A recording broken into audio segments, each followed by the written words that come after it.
Grizzlies fans know it's the team that gives you the edge. Big River Steel does too. And much like the Grizzlies have recruited legendary talent, we want you to be part of our team. Are you ready to be part of something legendary? Then visit www.bigriversteel.com. That's www.bigriversteel.com.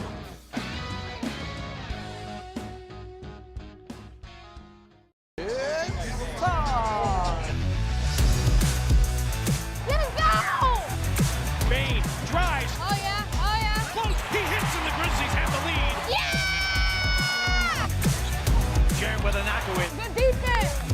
Durant attacking, spinning, hanging, and hitting. Let's go.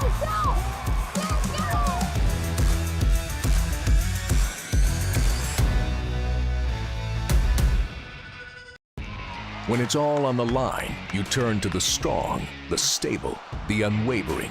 To those with a history of raising their performance, to meet the moment. It's true in basketball.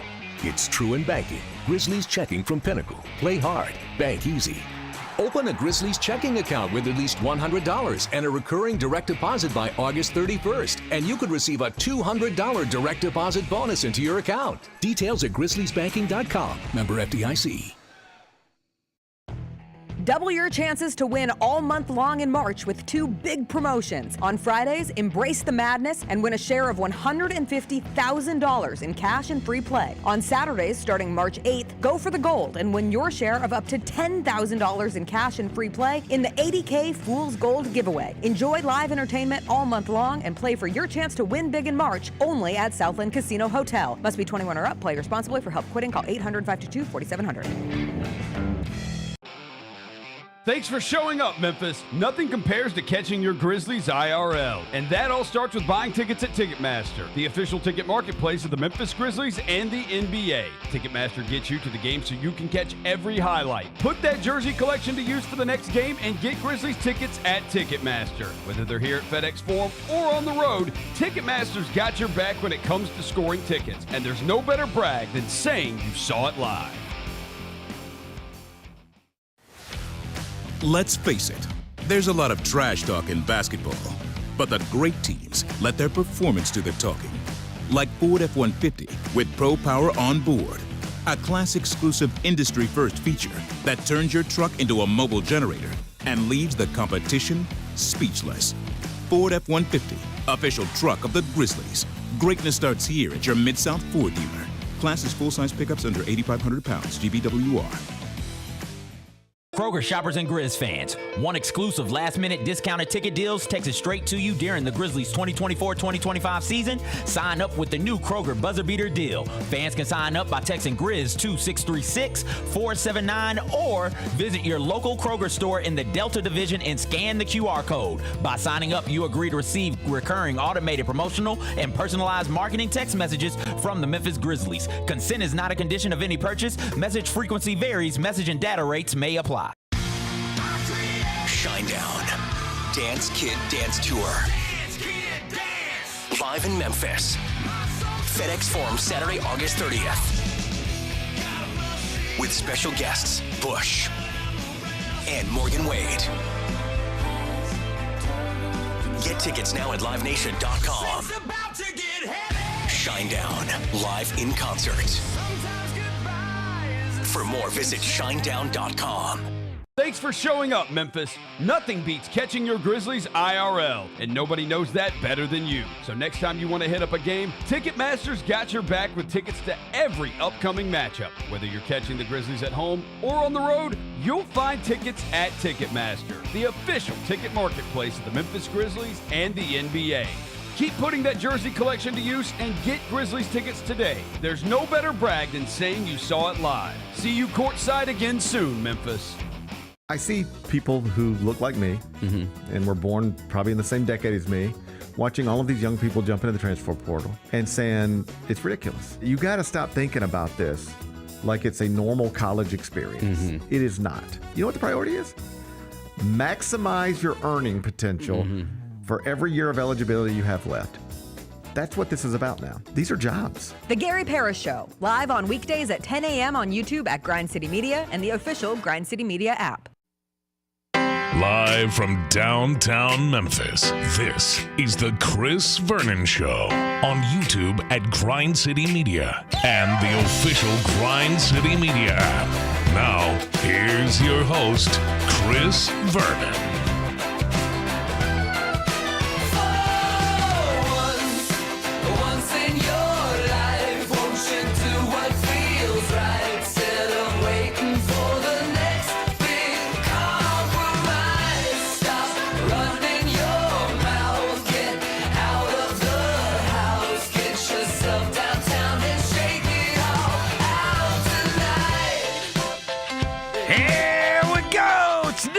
GrindCityMedia.com. It's Chris Vernon Show. Welcome. It's a Monday, April 7th, 2025 edition of the show. Today on the show, we got 10 things from the weekend, and my gosh, was it a busy weekend with the Grizzlies getting another win. We will talk about that. The Final Four went on this weekend, and now we have a title game tonight. At the very end of the show, we will catch up with our favorite college basketball wise guy, Alan Boston, and get his thoughts on this evening's event. We'll talk about what we watched over the weekend. It is Masters Week. There was big news in hockey. There's big news in baseball. And we've got the last week of the NBA season ahead, as the Grizzlies will play their last game on Sunday. And they've got 2 home games this week. We will get to all of it. It is a Monday.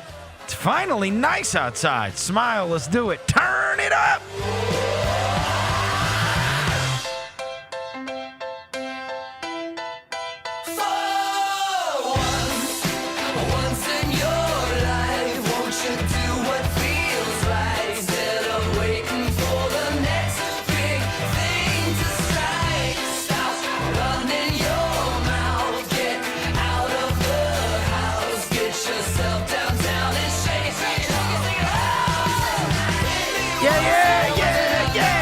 Everybody's having a good day. All right, ton of stuff to get to, not the least of which is the Final Four that took place over the weekend and a national title game that is going on tonight. As I mentioned, Alan Boston's going to join us later in the show. We are going to start off with what happened with the Grizzlies over the weekend. Before I get to anything, I welcome John Roser to the show.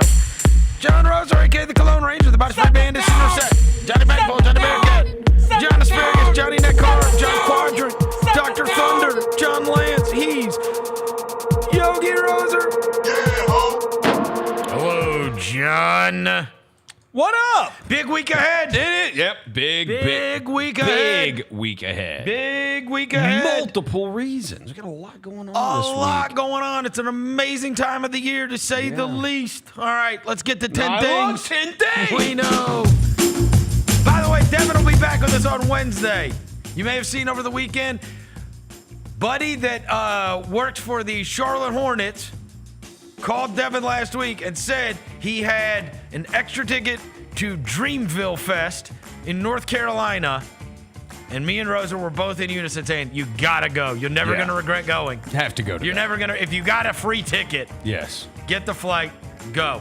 Enjoy yourself.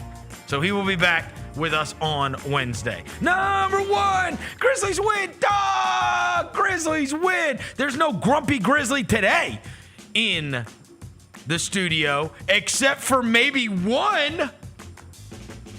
Me? They have already surpassed your win total for the season. I mean, ever since I said they were going to win one more game, they've won both of them.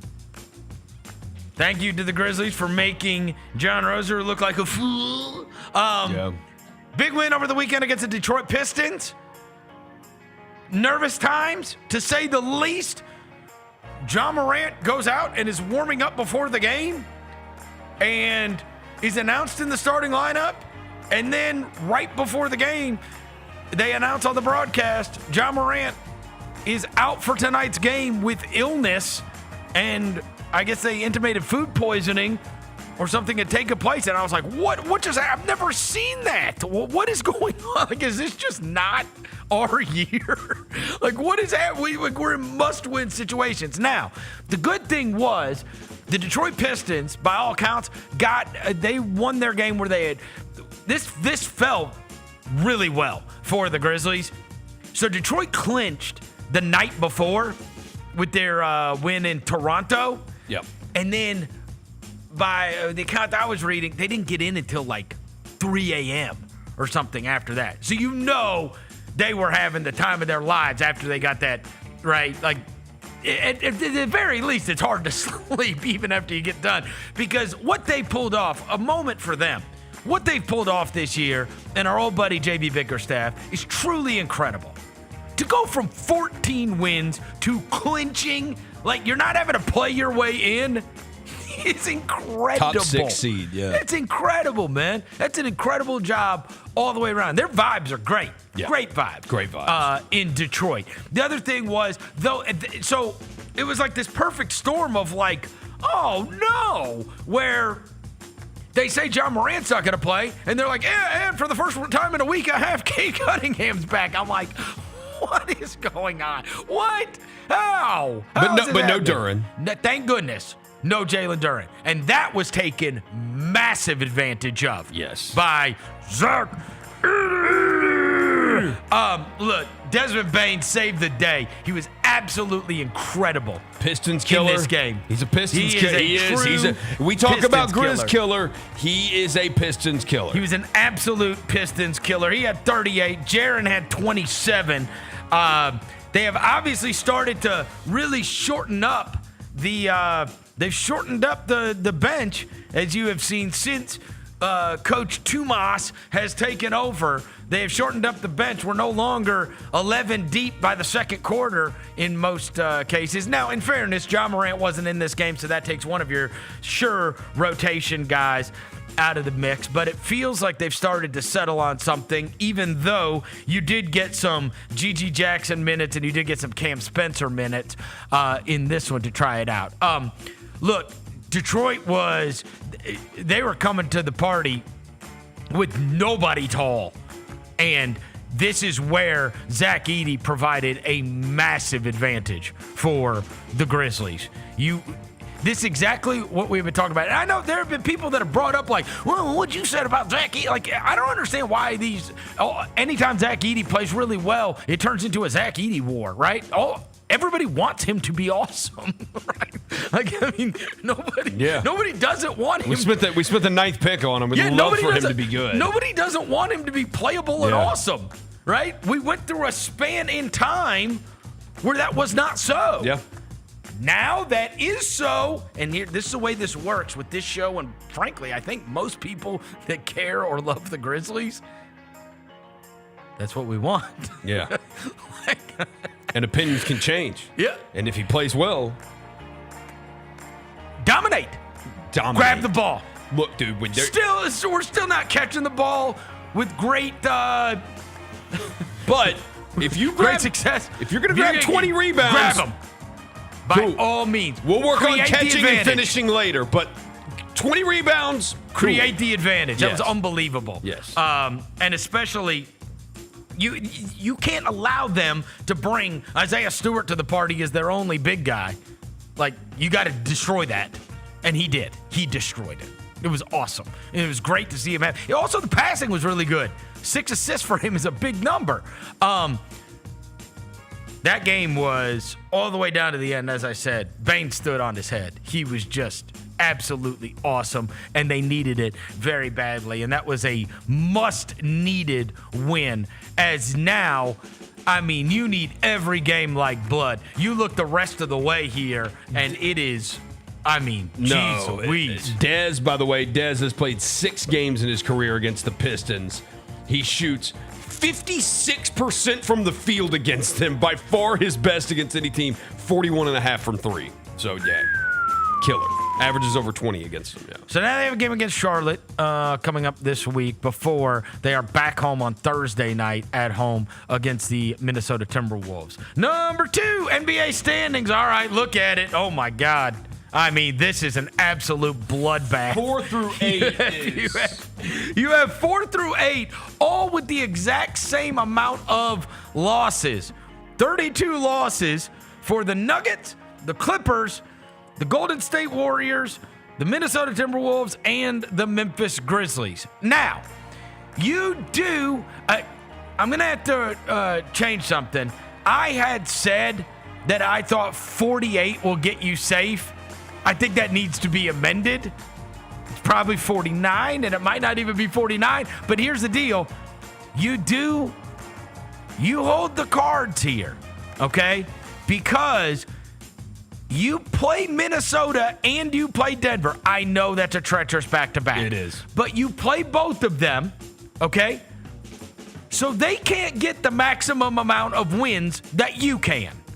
You truly hold the cards here. You also know that Golden State, who is ahead of you right now in the standings. A massive win by Houston last night. It was a massive win by Houston, but the last game of the season, you know that Golden State plays against the Clippers. So one of them has to take a loss. Has to take a right? loss, yes. You have games against two of the others, right? That's what I'm saying. The good thing about the way this is played out is that right now, if you win your games, you can get to 50 and 32, and those teams cannot get to 50 and 32. They can't. They can't do it. There's a million possibilities in this. I mean, look at this. Look at the way this can go. And so you know that, now I suppose if the Clippers swept the board, obviously they can get to that number. But the other one can't then, right? Yeah. Golden State can't get to that number then. You know if you beat Minnesota, they can't get to that number. So you do truly, like, again, you're not good. We're in bad shape on tiebreakers. But again, you don't have to worry about those tiebreakers if you get to the number, right? If you win these games, there's at least a group of them. You know that either Golden State or the Clippers have to lose a game. There's no way around that. Yeah. So they both can't get to your number. You know that Minnesota and Denver, you're playing both of them. So you can flip that. So, I mean, you truly do hold the card here, right? Like, in many cases, you get to this point in the season, and it's like, man, what are we, like, you're kind of at the mercy. We're always watching the other outcomes, praying it breaks our way. Yeah. You do kind of hold the cards here. Like, it's hard. It's not. This is not an easy path to be able to pull it off, but by virtue of looking at those other, we're lucky that those two play each other. So, like, there's a number they cannot get to. Yeah. One of those teams is going to have 49 wins. One of them, Golden State or the Clippers. Okay. You also know that Minnesota and Denver are both on your schedule, so you control that. And so it's going to be a fun last week of the season for sure. I mean, there are a million different ways this can go. A million different ways. And if you can beat Charlotte, and then you can beat Minnesota on Thursday night, you might then be able to withstand. You might be able to withstand. 3-1 would be 4-0. Obviously, incredible, amazing.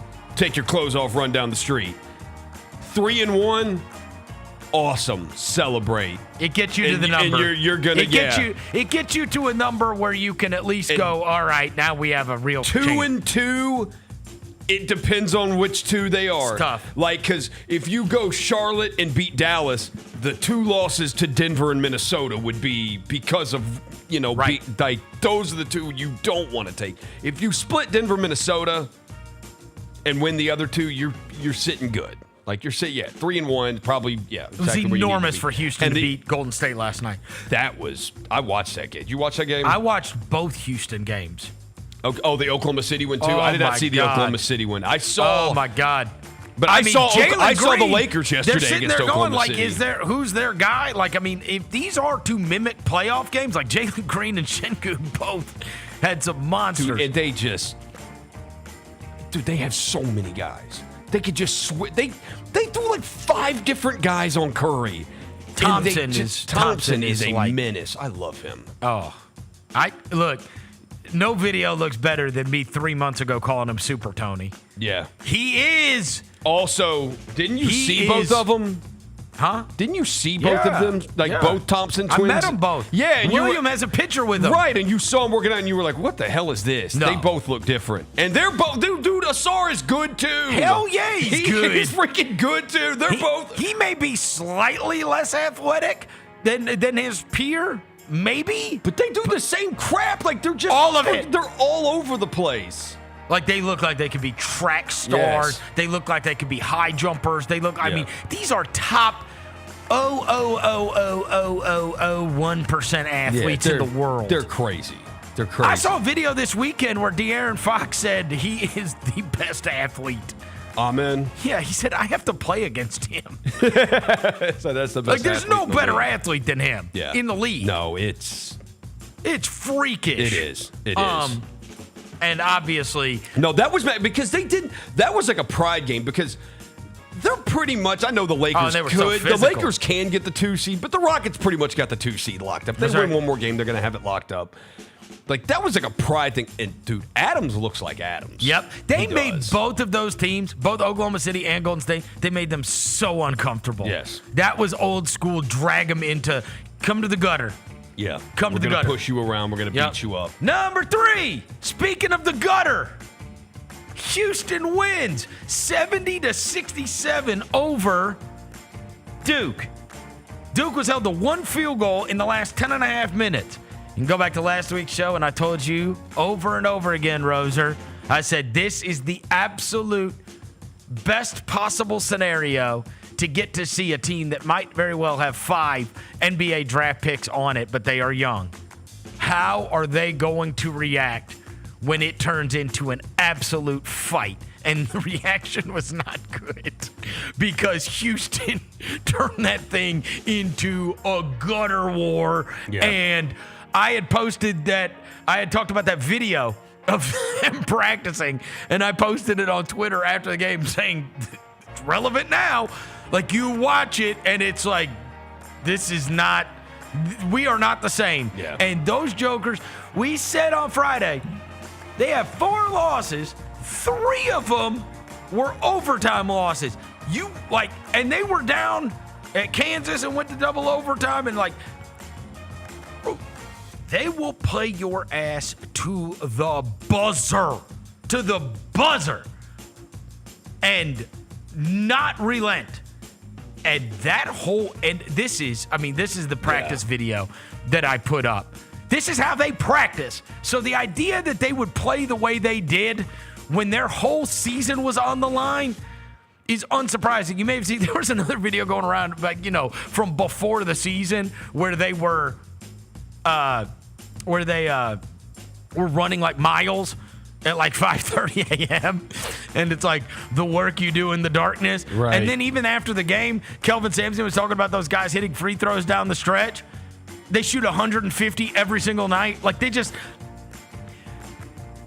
is a pack of Rottweilers. And the whole idea was, what is going to happen when this thing turns chaotic? And it was every reason that I said I couldn't wait for that game played out, which is what happens when this just turns into absolute chaos. And you saw they couldn't even get the ball inbound. No. I mean, they were freaking out, bro. No disrespect to them. I mean, it was an epic collapse. Yeah, well, epic. But it's not something that was totally not foreseeable. Like, this is how Houston does this, where you're about to get into a gutter war and you've got to react. And to expect a group of 18-year-olds in, when you're your best players, and it's not like you were some veteran-laden team, right? This was a talent-laden team.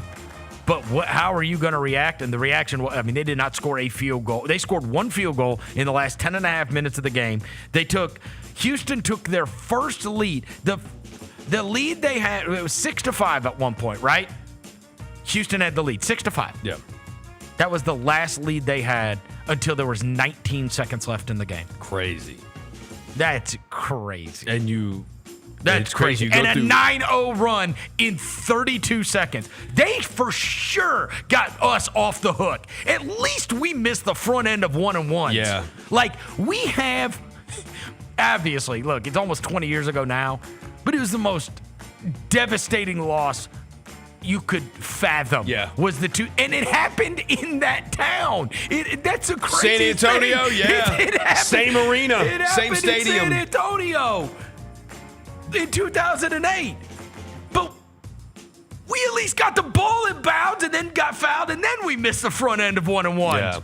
They couldn't even get the ball in bounds. And then my favorite one was the steal, ran back to the three-point line, turned around, shot a three, ball comes off the rim, chaos, put back dunk. And it's like, what is happening? It's all collapsing on them. No, these guys, it's like you got 5 guys out there willing to die for this. Yeah. That's how you get that moment where it's like sprint back, turn around, shoot a three. Like, how is there a guy flying in to put it back? And there were like 3 of them. It's like you've all got it's like you've created these like winning cyborgs. It is like it's one of the best. It might be like the best rebuilding job like ever, considering what that program was when he took it over. Oh, we played Houston. Yeah. In Hofheinz. Yeah. In front of 6 people. I remember Aubrey. You didn't show up for Aubrey Coleman. No, you Yeah. weren't there for Aubrey You're Coleman. not there for Aubrey Coleman. Who was the little white guy they almost won with? You remember? Oh. What was that guy's name? Rob something?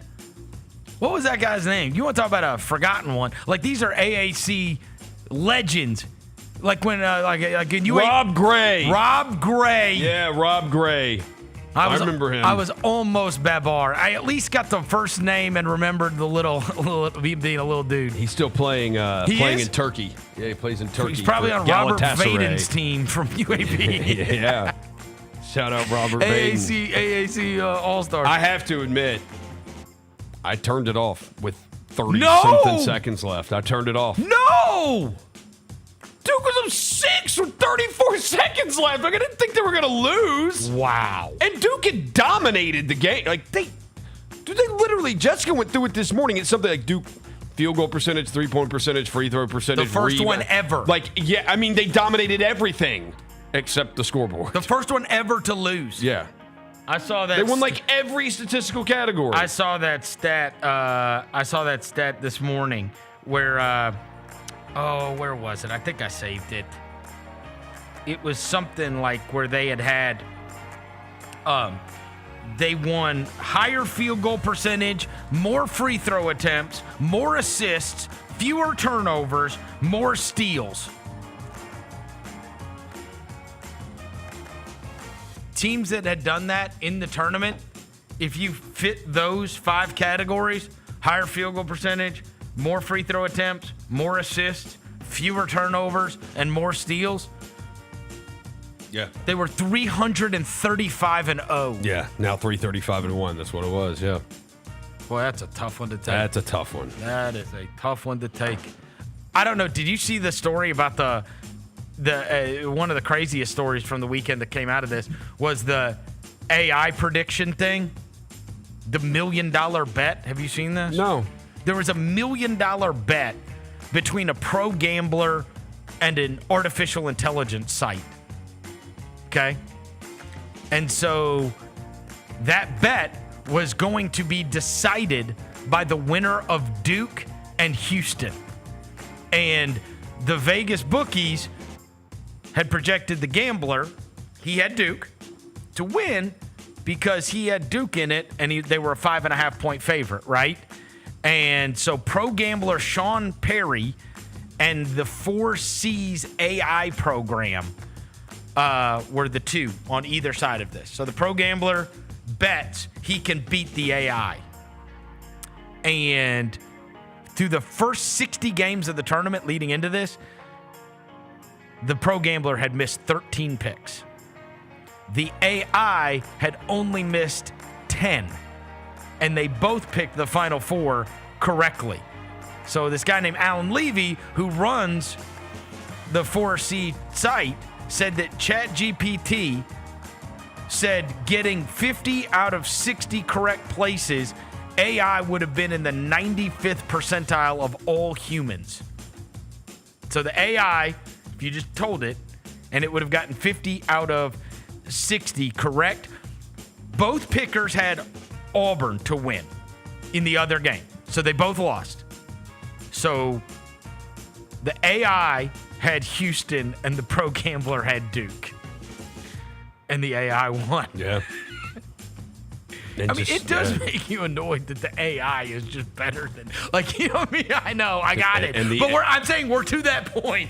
We're at that point. And you could make all the excuses in the world that the AI should not have gotten that right. You can. It also feels like a great science fiction movie, right? Also, just imagine how the AI knew that Houston was going to go on a 9-0 run at the end of the game. Just imagine how much smarter AI is going to be in 5 years now. I know. Or 10 years. It also makes me feel like I should have just asked ChatGPT to fill out my bracket. Oh, there are going to be a lot of people that do that next year. There could be a lot of people that do that. I'll never forget, years ago, I won my office pool. You did Sagarin, right? With the Sagarin predictor ratings. Yeah. And I won my office pool. Let's they don't even post those anymore. I mean, you probably would have won if you just used Ken Palm. Yeah. Because Ken Palm had it. Duke was number one in Ken Palm. Huh? Duke was number one in Ken Palm. So Duke would, yeah. Houston and Florida are 2-3, though. Auburn was 4. You would have gotten Florida over Auburn. Yep. Well, no, I think that flipped. Maybe not. No, it was. It didn't flip? No. Okay. Number 4. Speaking of, Auburn, Florida. Okay. We're ready for this? Oh, gosh. Okay, which are we talking about first? The actual game? Let's talk about how Walter Clayton Jr. was amazing. Walter Clayton Jr. was amazing. Broom was hurt. They took him out in the second half. Also, you could tell he was hurt. You could tell he got hit early in that game in that elbow, and you could see him wincing and grabbing at it. He was hurt. The second half of that game was 41-27. Yeah. Florida.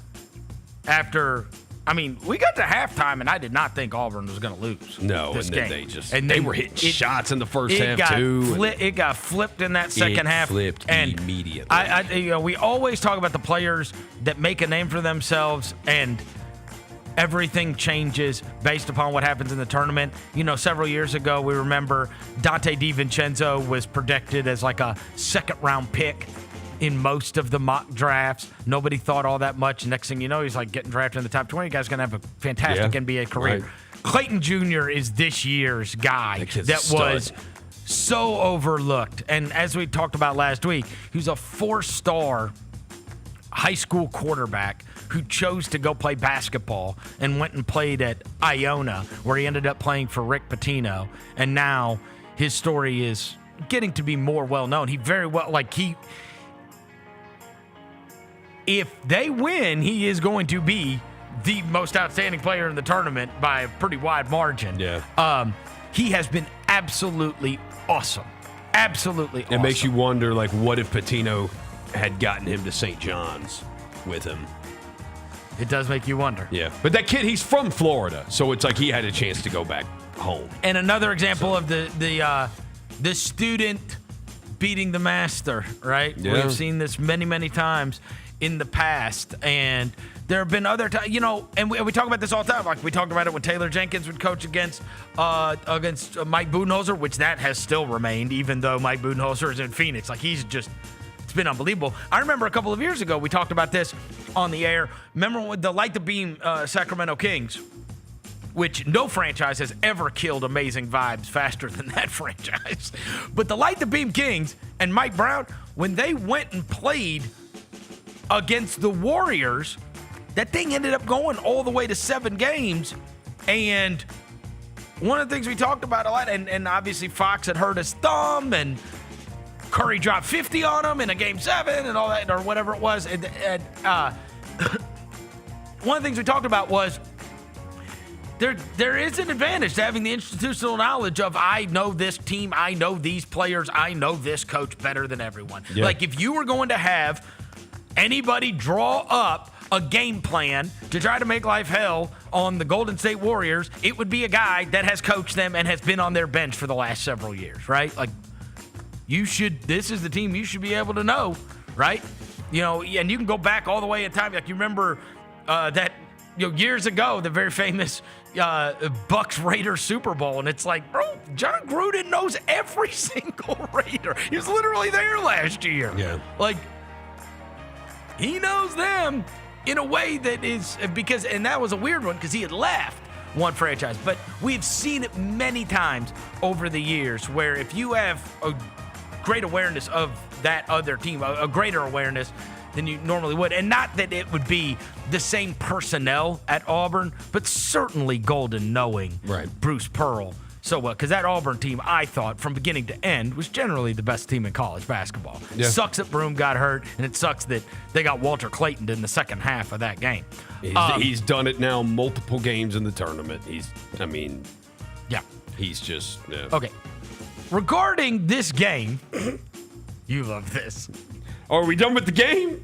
Dude. I mean, I don't know. I didn't hear any of it. Are we doing the viewing experience of the game? Okay. All right. So I'll lay this out for everybody that doesn't know. And look, there are, as I have become aware, a ton of people that don't know or had no experience with the viewing experience that you had if you were a Memphian, yet have great commentary about this. If you weren't watching Channel 3 for the game, shut up. I don't want to hear your opinion on the matter. I don't.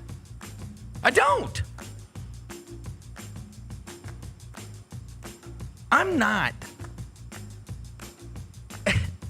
Look, the game, we did not see any of the broadcast. None of it in Memphis for a Final Four game, which was on Channel 3. The reason is because we had a weatherman on the channel talking for the entire 2.5 hours while the game was being shown, as he would continually remind us, on a bigger portion of the screen. Though, and I understand. I was fine with it until the guy who none of us even know. I don't know who the Nobody guy knows is. who that is. He starts berating everybody. Yeah, he did berate people. He was talking down to people. For being mad Yeah. because they are getting all kinds of calls, they are getting all kinds of tweets, they're getting all kinds of emails saying, hey, put the game on. And then this turns into this incredible morality play. So I'm getting all kinds of texts. And again, I was fine with it. I didn't break until the second half of the game. And then I broke when he started doing the whole, if we save one life, which then people start parroting. Okay? As if to say, these lives are in peril unless, of course, you don't watch the broadcast of the game, but you listen to me. And the self-righteousness was too much for me. I'm sorry. And then what it turns into is people saying you're a jerk for wanting to hear the game, right? I don't have any other option. Then, of course, there's a whole group of people that are like, just watch it on the March Madness app. My March Madness app, I can't explain it for everybody else, okay? I did. I tried. I went to the March Madness app. And when I went to the March Madness app, it pulls up Paramount Plus. I am a subscriber. This is through DirecTV. I have my Paramount Plus subscription, right? If you go to Paramount Plus, it pulls your local feed. So even on Paramount Plus, on the March Madness app, it pulled WREG. So I could not find it. And the irony is, people bitching at me on their phone in 2025. And they are bitching at me, telling me that they're watching it somewhere else because they want what I want, which is to see the broadcasters. If there were one channel, we would agree. I've never complained about cut-ins, okay? If you want to cut in and say, hey, look, this is in our viewing area. This is very serious. We need to alert you. But they took the entire 2.5 hours to make it a weather channel when they're running this huge game. And I'll just say this. For all of you virtue signaling Twitter performers, because that's what you are. You are, you whatever today's new thing is, you're going to try to make somebody be mad. This is why I deleted all of my arguments and conversations. Because I wanted to enjoy my Sunday. Because I know the way this works. Because all the virtue signalers are going to fly in and they're going to do the whole thing, which is what the guy did. If it saves one life, that's what they say. We agree. Nobody wants anybody to die. Nobody doesn't want anybody to know about the weather. The whole point is, it's 2025. No one is stopping you from learning about the weather. I got 6 alerts on my phone on Saturday. The idea that I can't have that information unless I am given it here is what bothers me. And again, I was fine with it until you start telling me that I'm an ass. For wanting to hear the announcer. There's a silent majority, everybody with a... And here's all I'm going to say about this. This is why the virtue signaling drives me crazy. Do you think... And again, Roser, I know you and I think about things in many of the same ways for a majority of things. Here's all I'll say. Okay. First of all, everybody became FCC experts. You know nothing. I mean, you know less than Dick, so stop. So many FCC experts. Then it was, I don't want people to live so I can hear my announcers for my silly basketball game. Okay. Do you think, now again, you and I do think the same way. I'm going to be calm here. If Memphis were playing in that Final Four game on Saturday night, do you think they would have put the weatherman on the screen for 2.5 straight hours? No. Why? Because Memphis would have been playing on it. But what about the one person? Well, it doesn't matter when the... It's life-threatening, Roser. Do you think if it were the AFC Championship game... They would tell them to turn to Channel 5. Do you think if it were the AFC Championship game that they would have put up the weather for 3 hours? No. You don't? No. Okay. So, just help me figure it out. Help me figure it out. What's the line of whether or not we care about people? Because that's what I'm told. I don't. Would then at that point Channel 3 not care if people in Dumas, Mississippi lived or died? It's outrageous. You know. Everybody knows. You just have to act. You're all actors. You are acting because you know the truth. You know that if Memphis was playing in that game, there's no chance that happens. So don't preach to me about the importance of this happening right now. Because you're telling me it wouldn't be as important as that, but it's more important than Auburn, Florida. And I don't give a shit about Auburn and Florida, frankly. Whoever won that game, it literally didn't matter to me. I'm not an alum, and I have no prior connections to either of them. But you know, and everybody knows, that's the truth.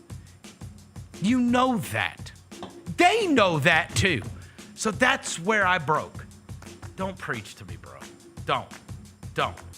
I want everybody to be safe too. I understand the severity of weather alerts. I have no problem with you cutting in and telling me. I'm not a crazy person. I have a family. My parents live right down the street from me. I want to be aware. I didn't tune into Channel 3 to watch the weather for 2.5 hours. And I don't have only that as access to learn the weather.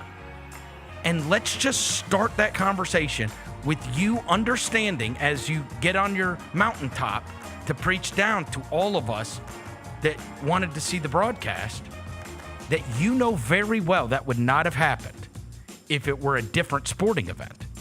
So let's not draw the line at it's so serious, it's more serious than this, but it's not as serious as if Memphis were playing in it. There's no chance in a world they would have done that. You know that too. So then your whole thing just is, it again, as soon as you want to be honest with yourself and admit that, then you can realize you're just being a virtue signaler. And you're trying to tell people that they're bad people. Like, why, stop. And that's why, again, I wanted to delete. I'm not dealing with it. Because you're acting.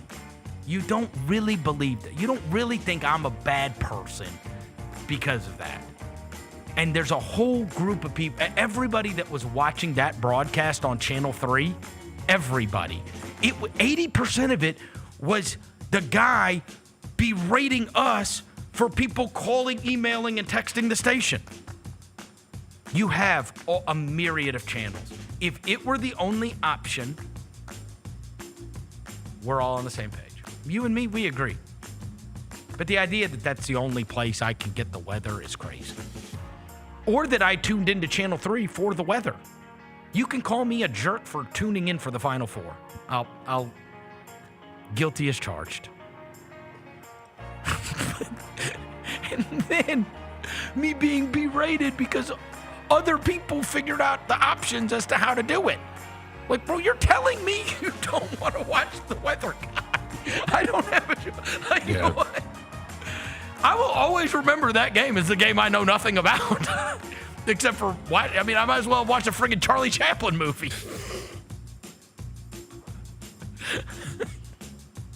I can't get over. I can't square away how many people just want to find something to get mad about. And people know me, bro. I'm not like some kind of heartless jerk here. Like, no, you're not. You turn the channel, bro. I'm not telling you that I don't want you to be aware of violent storms. No, your biggest point to it is the fact that if Memphis was playing in that game, if Tennessee was playing in that game, if it was the AFC Championship game, that they would not have done that. They would have put the sound. They would have had the split screen, but they would have had the sound on the game. You can alert me. Yeah. And then if you need to hop in and say, hey, this area, take cover, it wasn't just me. The sound. And then there's people out of state. There's people that weren't watching. Yeah. Those are the people with the loudest opinions. Yeah. Virtually anybody that was trying to watch Channel 3 for the Final Four felt the same way. Yeah. And you're just being dishonest. I'll take the arrows. I was the bad guy. I was the bad guy. But I'm not going to listen to some guy talk down to me. Like, that's crazy. Literally for 2 hours, he talked down to us. He did. Dude, I was laughing. I was laughing when he goes, when he's like, all right, the game's going to go off the screen, but it's only because they're going to commercial. As soon as they come back from commercial, we'll put the game back up there. Again, it's in 3. He just kept doing, if we save one life. Right, dude, if we save one life. No, he did do the one life thing. Hey, you can, again, I don't care if you cut in. That is commonplace. Nobody's crazy here. You made it a weather show for 2.5 hours. You can cut in. You can allow us to know. And again, as I said, there's a myriad of other ways for us to know about the weather. But you can't win that. It just turns into you care more about your sports game than you do people living and dying. And it is such a massive false equivalency. I don't want anybody to... Come on. Really? And he turned it into that, too. Yeah.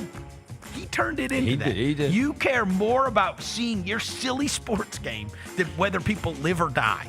Like, does anybody, like, come on. Nobody thinks that. He was young.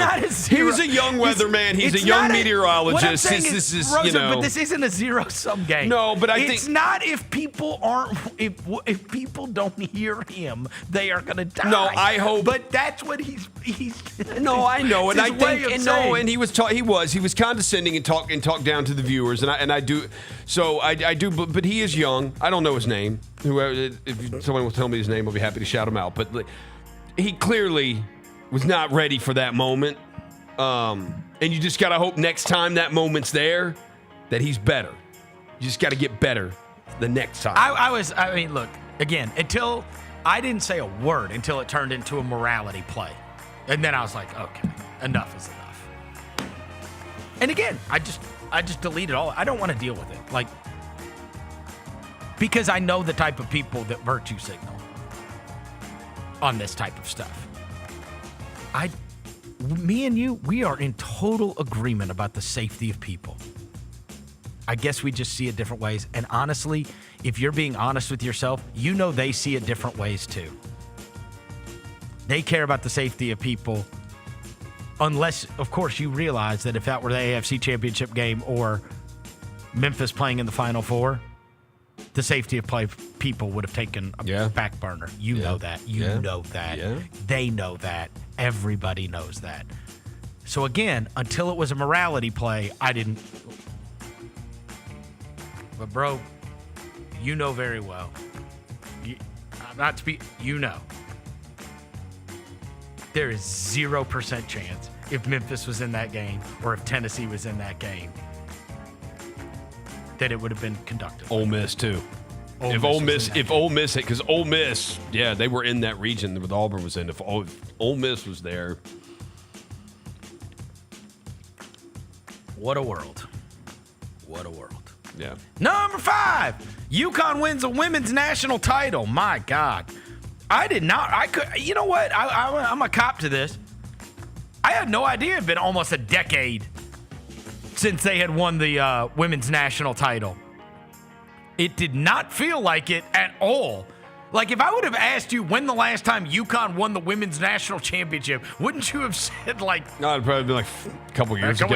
Right. Yeah. I feel like they I know South Carolina won last year, so I would have guessed the year before that. Like, I feel like they win. They're like, what for they the do. first time in almost a decade, I was like, what? It's been almost a decade since That's impressive, though. That shows the growth in the women's game, though. It does. It shows the growth. Yeah. It absolutely shows the growth that there are more teams that are competing now. Absolutely. And winning titles, and South Carolina and Dawn Staley, who, boy, did they pick the bad day to have a bad day. Woo. She is so classy. I like her so much. I feel like amongst all the coaches in sports, she's at the very top of someone you would want to hang out with. I think she would be an absolute ball. She seems like so if you cool. went out to dinner with her, or if you just hung out with her, I think she seems so cool. Even in defeat, even when she wins, like I just think she's good, a good person. And I think it comes off as totally authentic to me, truly. So I hated to see her, be so sad. Her team had that's a bad day to have a bad day. Yeah. And UConn, on the other hand, that Paige Beckers thing, and now she's going to go number 1 in the NBA draft, or I'm sorry, the WNBA draft coming up this year. What a ending for that one. And I saw earlier if there was somebody put up like a 24/7, like a screenshot of the class, the recruiting class, that had like the rankings of the best players in the country, and they put up greatest class of all time. And number 1 was Paige Beckers. Number 2 was Angel Reese. Number 3 was Cameron Brink. Number 4 was Caitlin Clark. Wow. And number 5 was Camila Cardoso. That was the center at South Carolina last year on that title team. That's the top 5. Wow. Whoever evaluated, that's unbelievable. Amazing evaluation, It is unbelievable. Look at this. Yeah. The top 5. There's not a Mo Bamba in there. I mean, that's crazy. Beckers, Reese, Brink, Clark, Cardoso. Yeah. Incredible. Absolutely incredible. And obviously Becker's at the very top of that, and she gets her title with UConn to join like all the other UConn greats that you think about, not the least of which is Maya Moore. But 4 out of those 5 players got a title.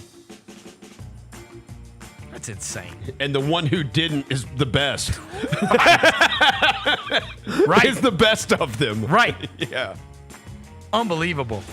Becker's is she is a real one too, boy. And what's the freshman's name? Strong? What was her name?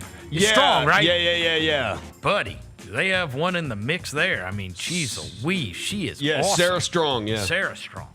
Yeah. Lord. They are that's a great championship, to say the least, for UConn and pulling off what they pulled off. And Gino Auriemma, not the guy I would want to hang out with. No. Like, I don't think those two people could be that much. I have immense respect. He's one of the greatest coaches to ever walk the earth. I do not think I would enjoy hanging out with him. It is impressive to stay this competitive. And I don't think long. he's cool. No. I don't. Do you? Like, those two people cannot be any more different. No. I would, if you ask me, would you rather go out to eat tomorrow night with Dawn Staley or Gino Auriemma? I am choosing Dawn Staley 100 times out of 100. No, I'll ask you the other. I just don't think. I'll go. And maybe Gino Auriemma is a cooler guy than I think. I just, I'll go the other side. Let's not do Dawn Staley. Let's do Gino Auriemma.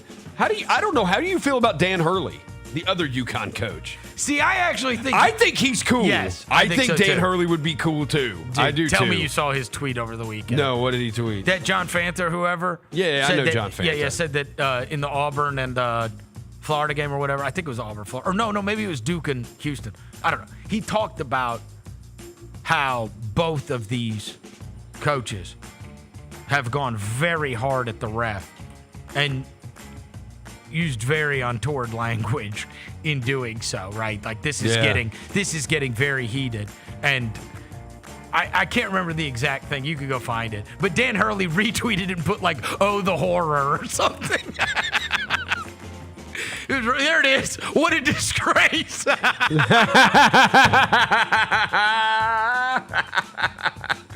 Yeah, I'm with you. I think Dan Hurley's probably he's cool. Got a sense of humor. No, he does. I think Dan Hurley's probably cool. Both coaches have shared a lot of words with the officials in this game that are not safe for television. Dan Hurley, no way. What a disgrace. That lets me know that He's got a sense of humor, yeah. Correct. And you've got some... He knows what it is, yeah. Your self-importance is not so great. I mean, he's self-important. There's no way around that. There's no way around But he also, there's some levity. Yeah.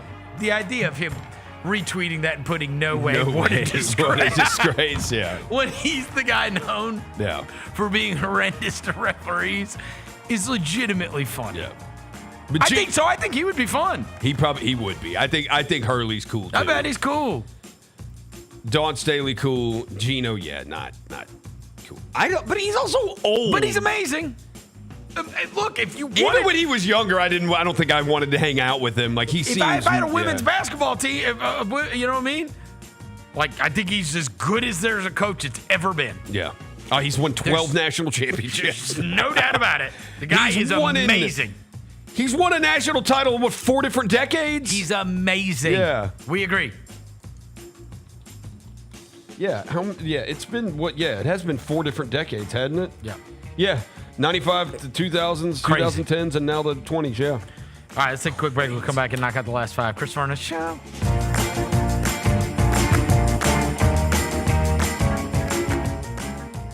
We touched on this earlier, the panel here, about what really has been the mainstay of the Grizzlies, and that's Jaren Jackson Jr. Trip has just been awesome. He's posting guys up. He's stronger than he's ever been. He's physical, and he's scoring all type of ways. Hey, Grizzlies fans, be sure to tune in to Grizz Beat, where the panel and I break down all things Grizzlies and take a look at the rest of the NBA as well. The show is live every Wednesday, 2 p.m. on YouTube at Grind City Media and the official Grind City Media app. Grizzlies fans, dunks, dimes, and no-looks are great on TV, but nothing compares to catching them IRL. And that starts with buying tickets at Ticketmaster, the official ticket marketplace of the Memphis Grizzlies and the NBA. Ticketmaster gets you to the game so you can catch every highlight in person. From seeing your favorite Grizzlies stars up close to hearing the squeak of the sneakers on the hardwood. Put that jersey collection to use and get tickets at Ticketmaster. There's no better brag than saying you saw it live. See you courtside, Memphis. Sonic Radio. Welcome back to Sonic RNDIO. That spells radio with me, the CIO. This just in, the new Sonic $1.99 menu lets you build a crave-worthy meal for just $1.99 an item. Whether that's a creamy shake, crispy tots, or a quarter-pound double cheeseburger. This just out. Ostriches. They're mean, not very cute, and in my opinion, way too big for a bird. Don't miss the Sonic Fun 99 menu. 5 items, always $1.99. Live free, eat Sonic. Tax not included. See menu for details.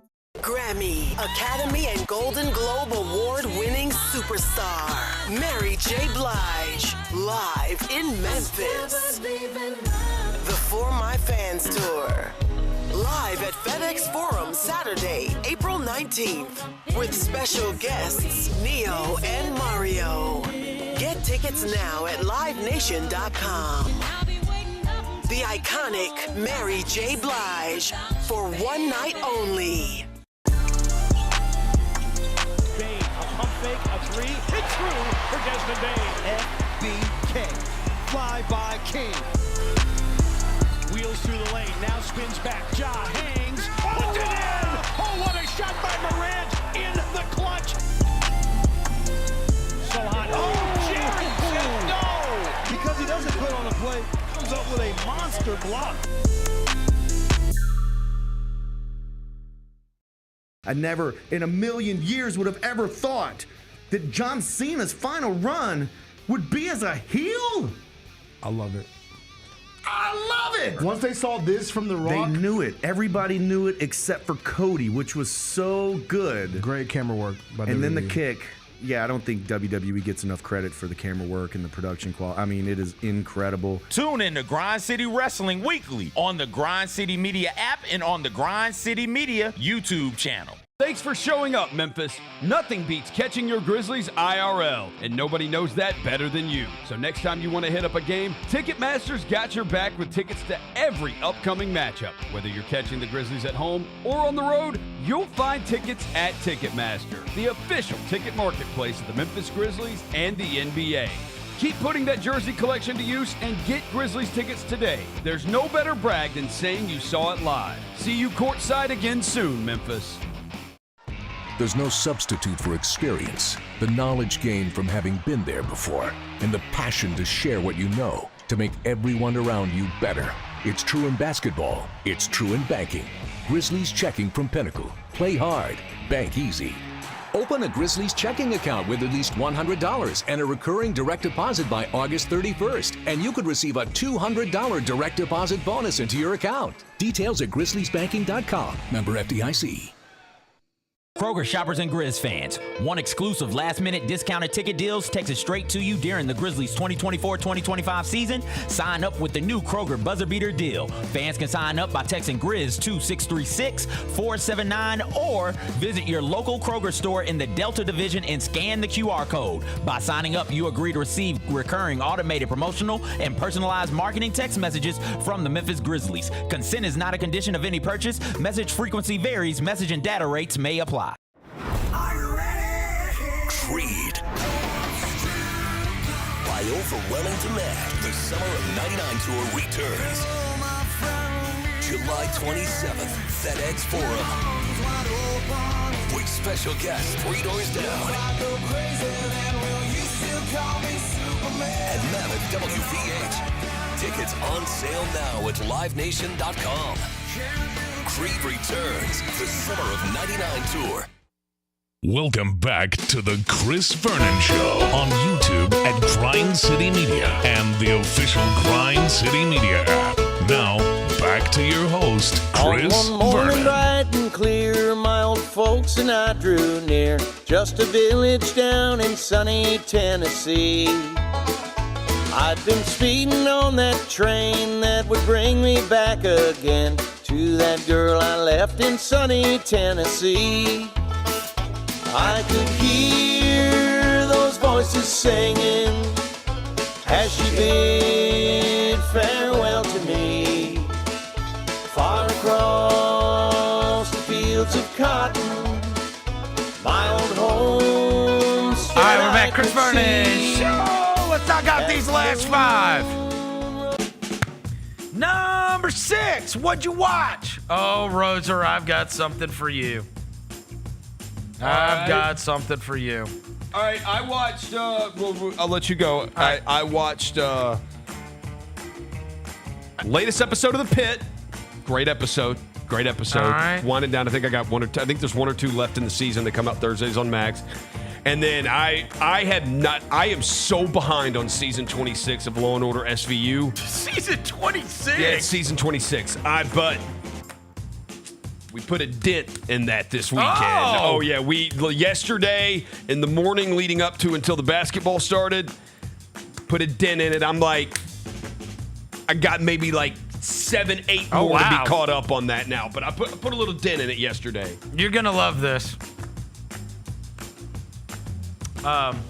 So you're stuck inside this weekend. It's like I was. Yeah, so, you're stuck inside. And you know the basketball wasn't coming out until the afternoon, and the golf wasn't coming out until the afternoon. If I wanted to watch some of that, and I was like, all right, I got to watch something.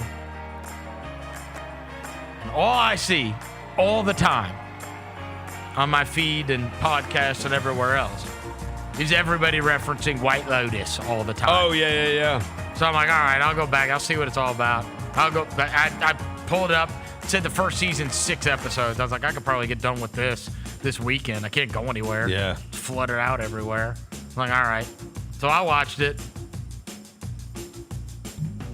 So I was the same way. I mean, I watched the first season too, and I was like, I don't care. I got done, and I what emotion was I supposed to feel when that? You hate everybody. It's one of these where everybody's like, it's the genius of the. I got it, but I mean, like, I don't like any of these people. Yeah, I know. There's not a redeeming thing. Like, I know. Is it supposed to make me feel better about myself? I think it's like one of those things where it's like it makes people feel better about themselves because it's like, you know, rich, pompous idiots. And so it's like, oh, thank God I'm not like that person. Yeah. Oh, yeah, I know a guy like that, and I hate his guts. Like, I'm just watching a bunch of people. I don't. And then the hard part was, you know, with the way the thing starts, yeah, they did get me. They made me watch 6 episodes so I could figure out why this is the way it is. Like, why it starts with a scene, and now I got to get to the end to find out why that scene that started the whole show existed. Because they're going to wrap that up. Yeah. Right? And I was like, I got done, and I don't know, I just felt empty. I was like, I didn't want to, like, go talk to it. Usually, like, I get done with these shows. I don't know. I watch the shows for entertainment. And so that's funny. I just am confused at the people that love it. Yeah, I've got several friends who love it. Like one of my group texts, like 7 of my they talk about it all the time. I watched the whole thing. Yeah, and then I see where people say season 2's way better than season 1. Okay, well, I mean, I gotta get, but like I thought, I don't know. The cast is great. There's no way around that. The casting is great. But like in terms of like, I don't know. I got bored. Season 2, I quit watching. I didn't know how I was supposed to feel. Like, maybe I should go back and watch. I don't really remember season 1 because it was forever. It was forever. I watched the whole thing. Well, it was forever ago, and I never went back and watched it again. I was just like, I didn't care. But you know, there's like a lot of things that are massive social pillars that like everybody feels like it's everybody. A communal it's one event. of them. It's one of them. Game of Thrones was like this, where it's like a communal event, and I was like, man, I am so out of the mix on this. I need to check it out. And then I got done, and I was like, I do appreciate that about this show, is that shows have gotten to where they're not like that. You know, because it's like they just drop them and then you just watch it whenever you watch it or you binge it all at once. But this still, it feels like it is a Sunday night event that people tune in and watch. Much like how they did with Game of Thrones. The other thing is there's literally not one funny moment in 6. It's not supposed to be funny. Right. It's supposed to be dramatic. But like there's not one intentionally humorous thing It's a humorless show. that happens. No, truly. Yeah. And I didn't really like the people. I would have told Like, you. I don't know. I would have told you, although I haven't watched season 3, and they're on season 4 now. I would have, and it would have been a harder watch as far as length, but I would have told you the Righteous Gemstones would be way more up your alley. The Danny McBride thing. Yeah, way more up your alley of what you would just, if you want to laugh. Again, I watched all 6 episodes, so I made it to the end. Yeah. I made it to the end, but then it got done, and I was like, Okay. I feel unfulfilled Yeah. with the way this all wrapped up. I do. I feel unfulfilled with this. Like, there's some shocking things that took place, and there's some. Yeah. I mean, but I don't know. Maybe it's my opinion. You just don't get it. I know. Trust me, I don't get it. There's a lot of things. I mean, clip this and put it out there on socials, and Don't. you are going to get No, you will get the. You Do just not. don't get it, people. no, do not, Luke. I swear to God, I'll fight you. Don't. I just don't. I know. I don't need to be. All I do is get talked down to. And I try to be nice to everyone. Yeah. I try to be caring to everyone. And all I do is get talked down to all the time. If it ain't television broadcast, it's finger guns, or it's like, Yeah. I just don't get anything anymore. It's tough. One man band. It's tough. Let's just get to the Masters updates and we can all smile. Can we agree? Yeah. Can we all just be cool? Yeah. Or not? Like, I didn't say it sucked. I'm surprised it's a phenomenon. Yeah, That's all. that's How about fair. that? Yeah. Surprised it's a phenomenon. Yeah. In the way. There's some things I've watched where I'm like, oh boy, I get it. Right? Like, I'm trying to think what that was. Oh, you remember when Top Gun Maverick came out and everybody was going crazy about Top Gun Maverick? Yeah. They're going nutso. Yeah. Top Gun Maverick. And then I went to the theater and watched it. I was like, dude, that was amazing. Like, I got it. Yeah. Right? Like, oh yeah, they didn't steer me wrong here. I'm not saying I was steered wrong. I'm just like, I am surprised that people are. Even the Game of Thrones thing, like the Game of Thrones, I get it, bro. Yeah, dude, That's Game of Thrones crazy. is awesome. Yeah, That's like crazy. it was awesome. You know what I mean? Like, Yeah. that's like, I understand how people get so Yeah. tied up in that, but like, You got dragons and nudity and violence. all right. Number 7. It is Masters Week. You may have heard, Roser. Yes. Masters coming up this week. So, my man Kyle Porter put out a very, very, very fascinating tweet that I had saved about maybe a week ago or something like that. But he had said that 10, here you go, now remember this, 10 of the last Masters winners. So there's like all the metrics that are used. There's this guy named Mark Brody who years ago came up with strokes gained, and now they use it all of the time for PGA Tour metrics, okay? And Mark Brody, I've actually, I tell you I read the book, but I listened to the audio book. Okay. I didn't read it. Okay. It's too much math. And even in the audiobook, he's like, so if you look at this chart, I'm like, I can't see a chart. Can't see your chart, dude. I'm listening, Mark. Anyways, the whole idea, he did this whole thing about shots gained. And so basically you are measuring your shots gained versus the field, right? How many shots do I gain by being from, say, from the tee box, on the green, whatever. So you'll hear this reference quite a bit. And so without getting into the weeds on shots gained, I'm just going to tell you it's not some kind of crazy out of the world stat, right? This is what they talk about when they're trying to evaluate how you are playing versus your peers. So 10 of the last 12 Masters, just take me at my word on this, or Kyle Porter rather, 10 of the last 12 winners were 1.7 shots gained tee to green or better, okay? okay? So that means I am, on average, 1.7 strokes better from tee to green than my, iron play, than my peers.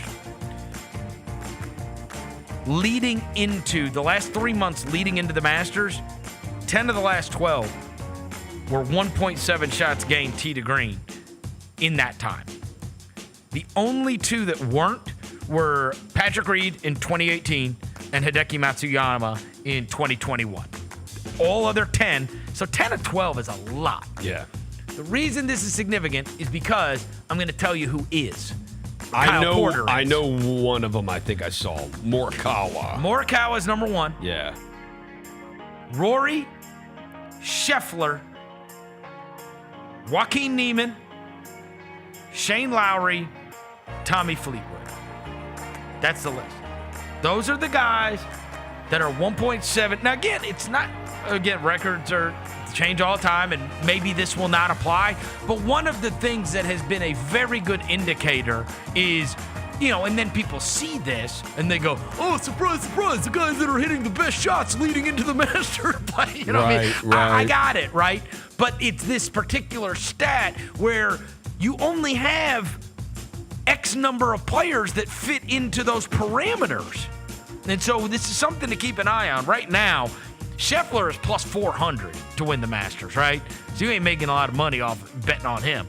The other ones, Rory McIlroy is plus 650. Yeah, I'm not.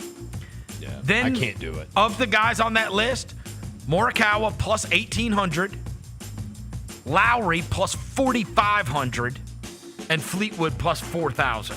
Oh, Joaquin Niemann's 3,500. Yeah. So, I mean, those guys all have big guys. I mean, Morikawa at 18-1 is probably... He's probably the best one. And he finished, what, top 5 last year? Yeah, he's 18-1 for Morikawa, probably.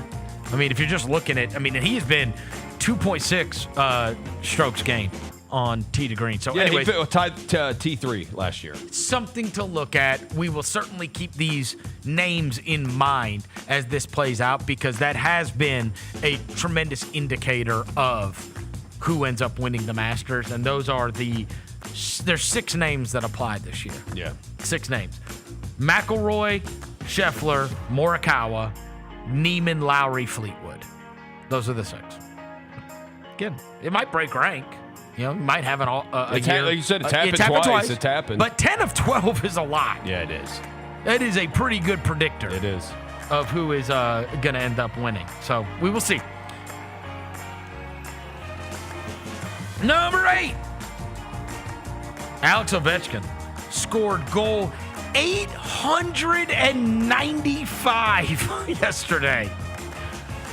Ovechkin netted the record breaker in a 4-1 loss to the Islanders yesterday. He said after the game, "This is something crazy. I'm going to need a couple more days, maybe a couple weeks, to realize what it means to be number one. All I can say, I'm proud. I'm very proud of myself. I'm proud of my family, my own teammates that helped me reach this milestone." Gretzky and the commissioner, Gary Bettman, were both in attendance, and the game came to a standstill. And Gretzky was super cool about the whole thing. He said, "They say that records are made to be broken. I'm not sure who's going to get more goals than that." 895 is just crazy. I mean, crazy amount of goals. That is a ridiculous amount of goals. How many here? Let's do the quick math on this, right? All right, so let me see right now on stats. Right now, the leader in goals, and they're at the end of the season. Okay? Yeah. The end of the season is who we got? Leon Draisaitl? I don't know. I don't know how to say it. Draisaitl? I don't know. I only watch the Blues. Anyway, it's a guy for the Oilers, okay? He leads right now. He leads the NHL with 52 goals. They're coming down to the end of the season, right? Okay. So let's say, and the second guy, he's 8 ahead of everybody else. William Nylander has 44. So he's second in the NHL in scoring. Yeah. But let's just say that Leon Draisaitl, who leads at 52 goals, right?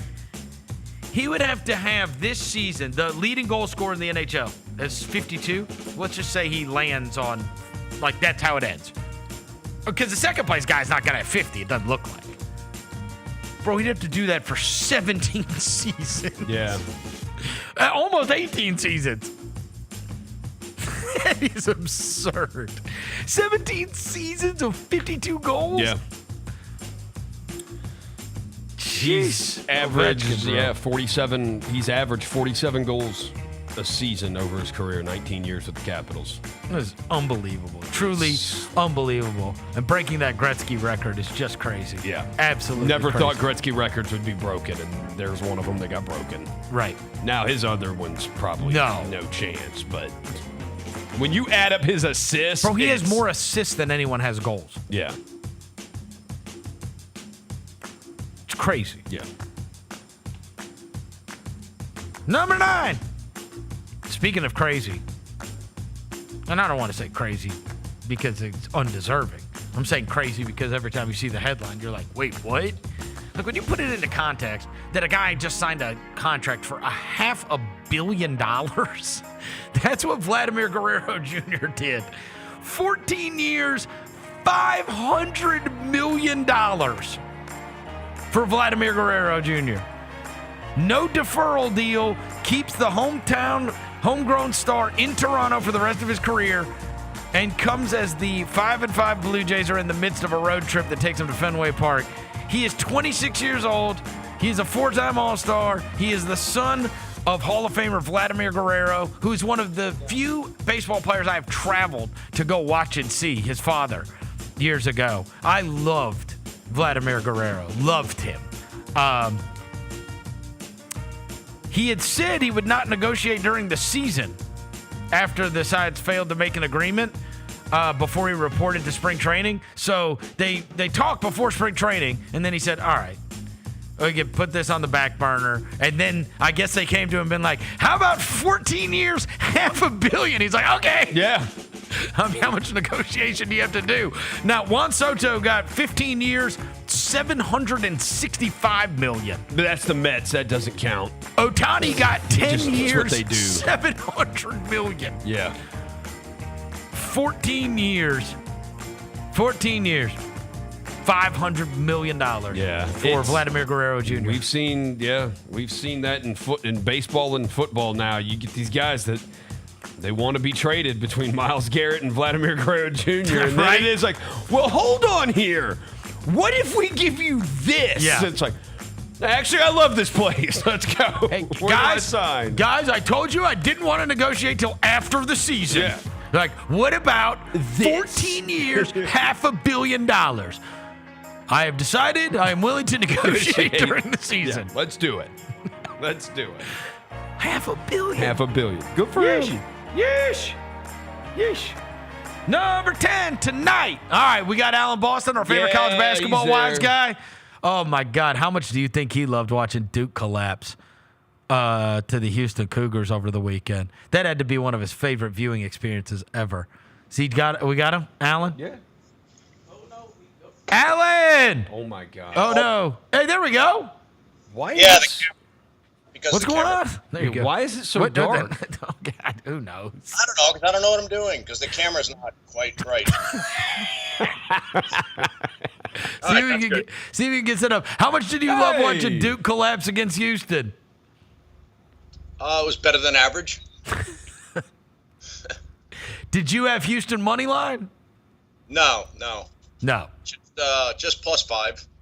Plus which 5. we can talk about. It was arguably not a great side. However, if you want to get into the nitty gritty, all right, so Duke clearly dominated the game for a long stretch, but we commented prior that it was the men against the boys, so to speak, and that a long season could wear down a young team, and I think that's kind of what happened. They kind of choked it off earlier in the year against Kentucky, which I had mentioned the neutral court loss against Kentucky was influencing my thinking somewhat. And either they got a little tired or they choked or some combination of both.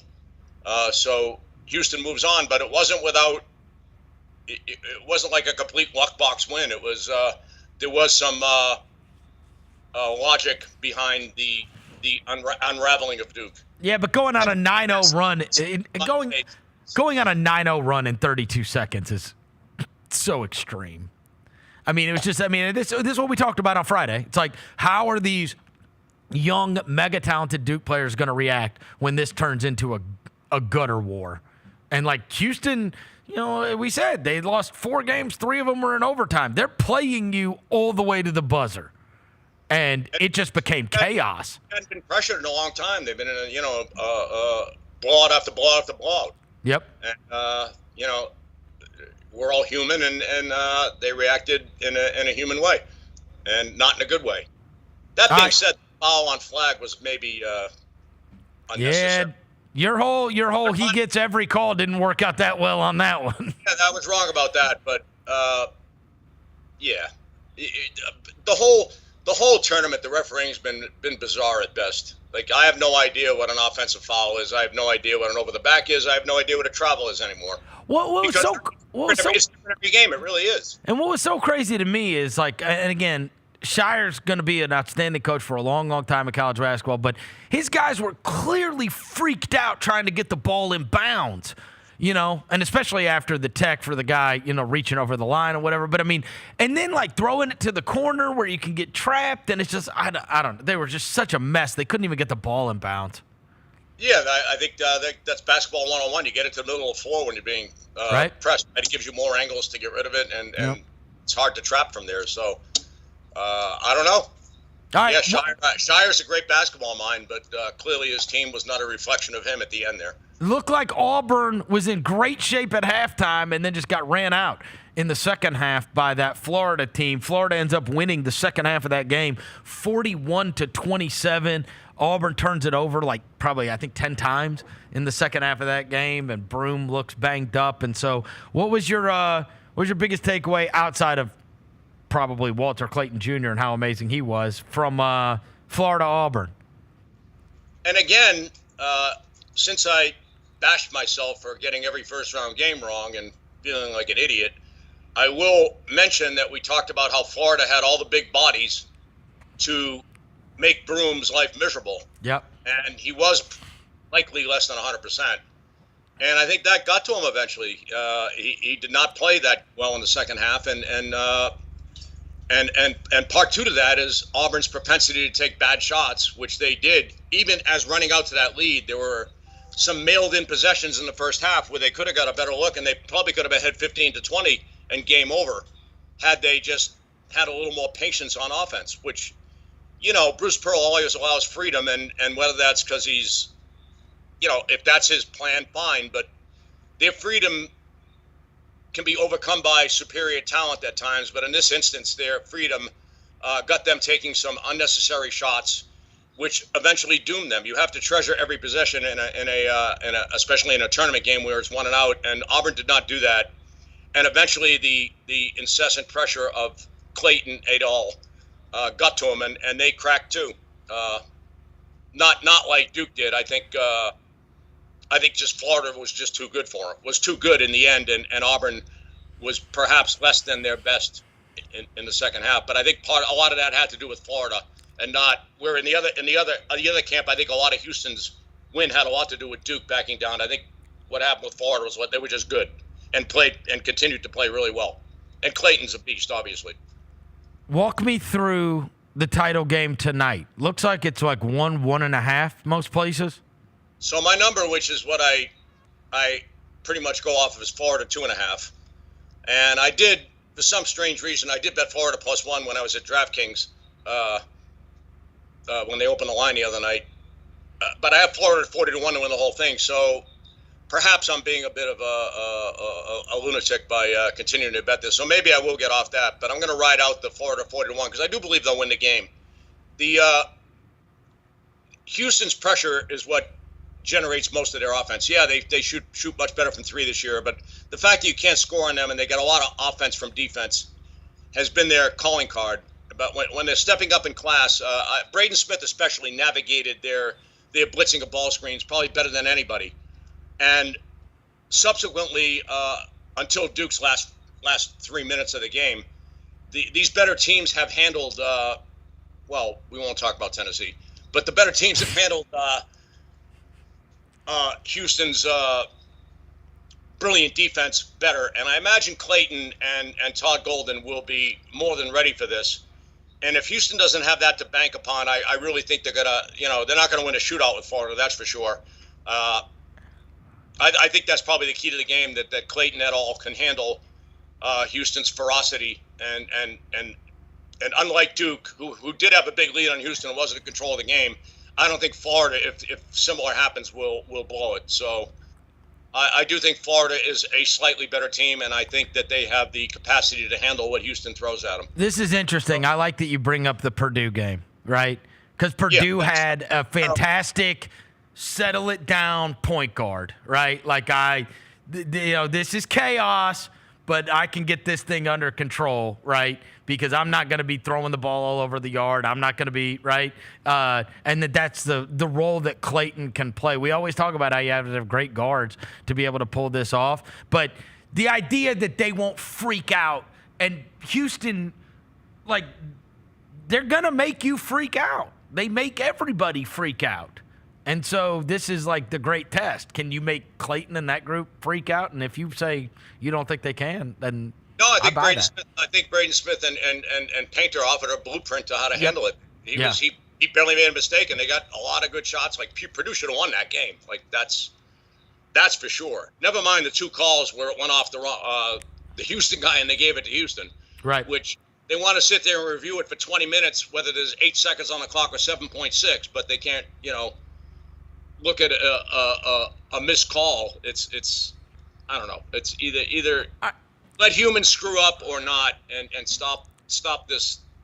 Oh, the reviews drive everybody crazy. Have you? It's not. Look, it's the length that it takes us to review anything. I swear to God, in these NFL games, these guys go to the hood, come back out with greater, with taking less time for a football call, and they're going to like a monitor in a hood than these basketball guys do. These guys go and stand at the friggin' scorer's table for an hour. I feel like oh my God, the reviews I don't understand how they take so long. There needs to be a shot clock on the reviews. That's what I'd say. Or coaches' challenges, which are allowed X number, and if a human screws up, so be it. I mean, they've screwed up for years, and and that World Series way back in the 80s, that was pretty egregious, but that would have been good to have some sort of review for that, or a challenge system for that. That was my Cardinals. That, gives a shit if there's seconds or 7.8 seconds on the clock. I didn't expect you were going to bring up a wound of my 85 St. Louis Cardinals. That was tough. Sorry, I didn't know you were a St. Louis guy. I'm a Cardinals fan. That's tough. That's tough. I didn't know your partner was a Tennessee guy until he came pressed up. He wasn't. He's already done being a Tennessee guy. No, I liked his outfit, but it was I just didn't understand it. You guys not Nashville. No lie. Knoxville, I mean. This is so crazy. No lie. When growing up in St. Louis, I'm like a sports memorabilia collector. There's not a place you can go where there is not a picture, like if you collect, of Todd Worrell with the ball in his glove, standing on the bag, and Don Dinkinger, who's the umpire, yelling safe. Like and in fact, there's like, you can go buy, like, they both signed it. I always think that's so weird. It's like Bill Buckner signing, a pitcher of the ball rolling through his legs or something. I'm like, I'm all for money, but I mean, come on. I mean, they all play in Buckner, but I don't know about that. Right. All right, so look. I think the choice of relief pitching, I want to put relief pitchers in back then might have been more egregious. But anyway, that's all right. Hey, let's get back to Florida-Auburn. Yeah. I want to ask you this. Going into the tournament, did you have Florida? Didn't you have Houston higher than Florida in your power rankings? No. You didn't? No, not going in. No, I thought you did. When Florida, I had Florida. I had both as one seeds, but Florida, I think I don't really change many ratings during the tournament. That was my question. That's why I was asking. I bumped Houston up after that Gonzaga game. I gave them a bump up. That impressed me quite a bit. because I've never seen anyone do that to Gonzaga. Again, it's the havoc and discomfort that their defense causes, and it was a one-day prep for Gonzaga, and they just couldn't handle it. But doing that to Gonzaga, does that to Gonzaga? No one. Right. Gonzaga did eventually settle in and started getting a lot of good shots. But so I gave Houston a little bump up for that because, number one, I was way off on the line, and I was wrong. So I didn't think I had Gonzaga wrong, so I gave Houston a half a point upgrade or something. It was no big deal. No, when Florida got handlocked and it was a backup center to start playing, and the starting center, Huff, is that his name?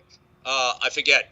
But one of their big Conlon or whatever, right? What's I don't know names, but I know their starting center was playing hurt, and it kind of simultaneously they got the backup center to play and the starting center entirely healthy. And we've talked about rim protection being the do-all, end-all, and since then their rating has exploded.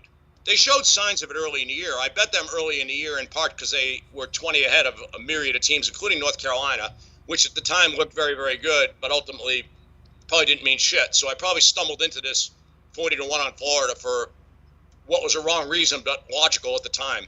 That big lead they had on North Carolina, which eventually they did lose the lead, but they dominated that game. They just kind of went to sleep a little bit. They became very human.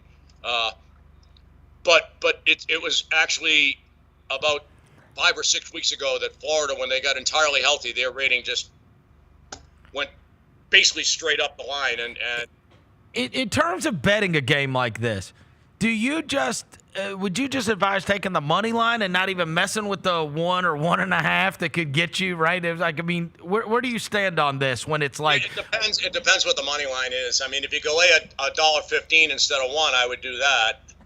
But yeah. I'd rather just lay 1 minus 10. Otherwise, I wouldn't lay 120. I don't think the one is not worth an extra 10 cents. It's rare that a game falls 1, by the way. Yeah. Usually it's because when they're down 2, they typically don't shoot a 3. Yeah. So games fall 1 typically when it's on 4 and they hit a 3 at the buzzer and lose by 1. That's most coaches don't play for the win when it's on 2. There's other ways they could do it too, where they're down 2 and get fouled, and they make 1 and miss 1. But then they usually have time to follow, so it doesn't end 1 anyway. So 1 is not a common number. Well, so it's definitely not worth buying off of that. Look, and we had this discussion on on Friday. You're not going to hedge that 40-1, huh? No, I don't. I thought I had a whole bunch on it, but it turns out we don't, which I don't need to get into. It's just money, but I can be proud that I picked 3 teams that weren't favorites, and they all made the Elite 8. And this tournament has been somewhat of that first round was just a disaster. I was wrong on about all of them, which I not so proudly was on your show. Nah, you weren't wrong about all of them. Yeah, I was wrong about a lot of them. It's just, and they all had a common theme, but we don't need to rehash that. All right. But I am happy to have done this for a long time, and happy that you guys found me, and I can promulgate my my venom or. All right. So you're Florida tonight. That's what Alan Boston's on Florida tonight. Alan Boston thinks Florida will win tonight, but I made a very small bet, which I'll probably just get off because it is a bit of overkill. Because in spite of not having a lot on it, 40-1, when even not having a lot on it, is still a shit ton of money. So, and it's not like I'm Rockefeller. So I need to. No, I'm going to write it out. I think Florida wins. Last thing. Is that Boris from Boris and Natasha? This is Boris Badenoff, indeed. Boris Badenoff. I knew it. The Adventures of Rocky Bullwinkle, for all that don't know, is a late 50s, early 60s. My father made me watch it all the time when I was a kid. So when they had I'm trying to think what it was, a 30th anniversary tour where June Foray and Bill Scott, who were the voices on the show, toured the country, and they came to Boston, and I went and saw them because I was a huge fan of the show when I was a kid, and actually as an adult too, because as the Boston Phoenix described it in an article a long time ago, is it an adult show for kids or a kid show for adults? Because the humor was both. Yeah. And in fact, The Simpsons, Matt Groening, he was inspired to do The Simpsons because of the Adventures of Rocky and Bullwinkle. This was the first primetime animated show. And if you haven't watched it as an adult, I think you will appreciate its brilliance. Oh, it's funny as hell. It's great. I've got a soft spot for it. That's why I asked if that was Boris, because my dad used to watch it all. Like, my dad loved Rocky and Bullwinkle. Loved it. The Fractured Fairy Tales with Edward. Yes. Just brilliant stuff. I haven't watched it for a long time. I think I have a box set of the entire series, which maybe I should go dig up out of the storage unit. But yeah, that is Boris Badenoff and Natasha Fatal. I don't have on here, but Natasha I bought this Fatal. hat. 40 years ago. Wow. Yeah, maybe more. Yeah, more than 40 years ago. 80s. Yeah, no, about 40 years ago. I'm with it. So All it's right. an old hat, and someone commented that I'm always wearing winter hats. Well, winter's over, so we usher in the bad guys. I've always been the iconoclast and kind of against the grain, and that's what the Adventures of Rocky and Bullwinkle reveled in that. So we'll go with it. I hope you get your 40 to. I hope you get your 40-1 with Florida, Alan. Yeah, me too. And I hope people have enjoyed these chit chats. If one person enjoyed it, then it's been a success. And awesome. I think several have gone rather well. So thanks for having me on. And anytime. I don't think I'll be doing this again. That's the honest to God's truth. I got a little worn down at the end of the year, and I would need a lot of help. And I'm kind of a solo guy. I hate help, and so it'd be kind of a tricky dynamic. There is one way of doing it, and there's very few people that can actually do it with me. And it's getting kind of old hat. I got to try something else late in my life here. And you've said that. I'm proud. I did have a winning year. I did have a decent year. Alan, you've said it for 10+ years. Yeah, but I'll be 67 next year. I got it. It's just. It's what you do, bro. It's what you do. Yeah, but is it really? It's kind of a cop out. But I won't get into that. That's just. What you gonna do? Learn a new trade at 67? Yeah, I'll be a model. All right, go be a model. All right, we'll catch up with you soon. Thanks, Alan. In case anyone didn't get it. All right. See you, Alan. All right, thanks again. All right, bub. Alan Boston, our favorite college-wise guy. Florida. You've been with me the whole year, 15 years. The last show we do, he always says. He tells me he's not doing it next year. Yeah. And then he's always back next year. Yeah, man. It's at this point. This is what you do. It's what you do. You are a professional college basketball bettor. Yep. It's what you do, and you're good at it. Who do you want to win? Florida. Why? Jenna, who works with us. Yes. On the show. I want her. You hear us reference on a regular basis. Because also she is a Gator. She's from Florida. She went to the University of Florida. And it has been some rough years for that football team. But you're not going to feel bad for Kelvin Sampson. I will not. I will be very happy for Kelvin Sampson. I don't really think there's a bad option. I don't think so either. There's not a bad option. I'm excited for it. And I'm so glad the Grizzlies don't play. Dude, there's only 2 crap games. Yeah, it's like the Kings play the Rockets. Yeah. No, they did not play the Rockets. They don't play the Rockets. Kings just beat the Cavs yesterday, didn't they? Didn't they just beat the Cavs It's Kings, yesterday? Pistons, and Sixers Heat. That's it. Yeah, not recording either one of those. No. I think you could do your mismatch show tomorrow without having watched those either. Maybe so. Let's pray there's good weather tonight. Appears there will be. Let's pray. It's going to do it for today's show. Thanks to John Roser across the glass.